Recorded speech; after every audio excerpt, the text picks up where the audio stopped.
एक शहर का लड़का जिसका नाम अली था, वह बहुत अमीर घर से था। उसके पास बहुत सी जमीनें और जायदाद थीं, लेकिन उसका स्वभाव बिल्कुल शहर जैसा नहीं था। वो अपने दोस्तों के साथ घर से बाहर शहर में घूमने भी जाता था, मगर उसका मन शहर में लगता ही नहीं था। एक दिन जब वो अपने घर पर था, तब उसके पास गांव से एक फोन आया और कुछ जरूरी काम से उसे गांव बुलाया गया। जब वह गांव गया तो उसने उन लोगों से मुलाकात की और उन लोगों ने अली से उस गांव की जमीन खरीदने को कहा, मगर गांव की ताजगी और खामोशी ने उसका मन भा लिया और उसने गांव की जमीन बेचने से मना कर दिया और वहीं रुक गया। कुछ दिन वह उसी गांव में रहा। उसका मन गांव में लग गया। वह गांव के लोगों के काम में हाथ बटाता, अपनी जमीन पर खुद खेती करता और जब फसल बड़ी हो जाती तो उसे काट कर बाजार में बेचाता। बाकी बची फसल को वह एक छोटी गाड़ी में रखकर जंगल ले जाता और परिंदों के लिए अलग से दाना लेकर जाता था। वह जंगल के शाकाहारी जानवरों और परिंदों को भोजन कराता था। उसे जंगली जानवरों से बहुत लगाव था। उसे बांसुरी बजाने का भी बहुत शौक था। एक दिन जब उसका मन घर में नहीं लगा तो वे जंगल गया।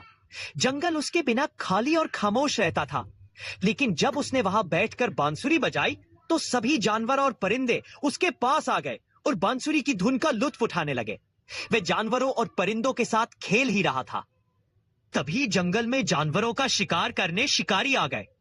अली ने उन शिकारियों को पेड़ के पीछे से देख लिया।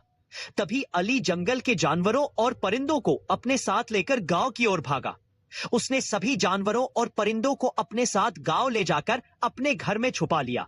शिकारी इनका पीछा करते हुए गांव तक पहुंच गए, लेकिन शिकार न मिलने के कारण वे वापस जंगल चले गए।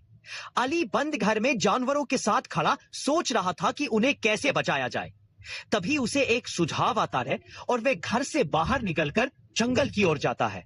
वहां वे पेड़ के पीछे छिपकर बांसुरी बजाता है। शिकारी बांसुरी की धुन सुनते हैं। उन्हें लगता है कि किसी परिंदे की आवाज है और वे उस बांसुरी की धुन के पीछे भागने लगते हैं।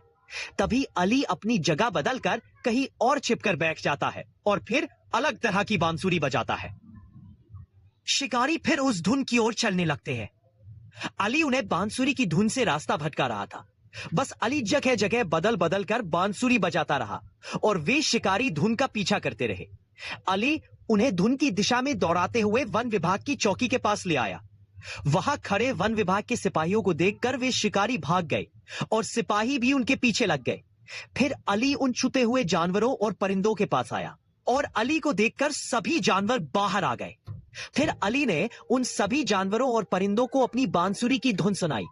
तो प्यारे बच्चों, इस तरह अली ने अपनी सूझबूझ दिखाकर जंगल के मासूम जानवरों की जान बचाई।